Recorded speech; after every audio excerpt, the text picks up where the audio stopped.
दोस्तों, आज की कहानी में एक कुम्हार की कहानी है। एक गांव में एक कुम्हार रहता था जो मिट्टी के मटके बनाया करता था। उस कुम्हार का एक बेटा राकेश भी था जो अपने पिता के साथ मटके बनाता था। राकेश की माँ इस कुम्हार के काम से खुश नहीं थी। वह राकेश को अक्सर शहर में काम करने का दबाव डालती, लेकिन राकेश ये बोलता कि उसकी खुशी इसी काम में है। राकेश की मां चिंतित थी क्योंकि जल्द ही राकेश की शादी होने वाली थी और कुछ दिन बाद राकेश की शादी के लिए घर सजा दिया गया। गांव वालों की उपस्थिति में शादी हो गई।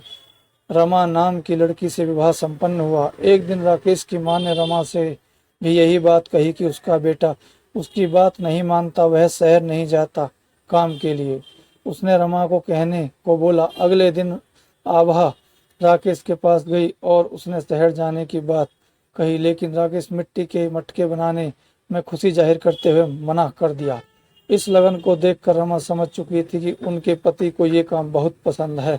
तभी रमा ने राकेश के हाथों से बनाए एक लंबी सुराही वाले मटके को देख उसने तारीफ की और कहा, अगर आप इसे मेले में बेचेंगे तो बहुत ज्यादा पैसे मिलेंगे। ये सुनकर राकेश उत्साहित हुआ। उसने और मटके बनाए और उस पत्र चित्रकारी करके उसको रंग दिया। फिर वह मेले में जाकर मटका बेचने के लिए खड़ा हुआ।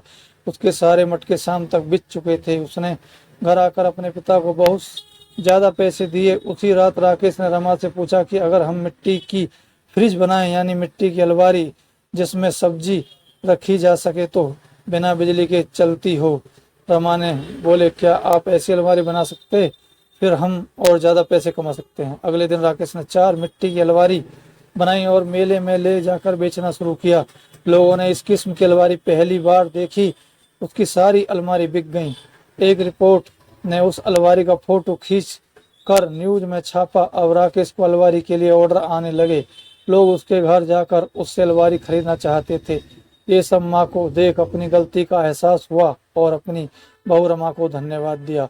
हमने क्या सीखा इस कहानी से? हमें ये सबक मिलता है कि हमें अपने काम में फोकस करना चाहिए और हमें किसी के काम को और उत्साहित करना चाहिए।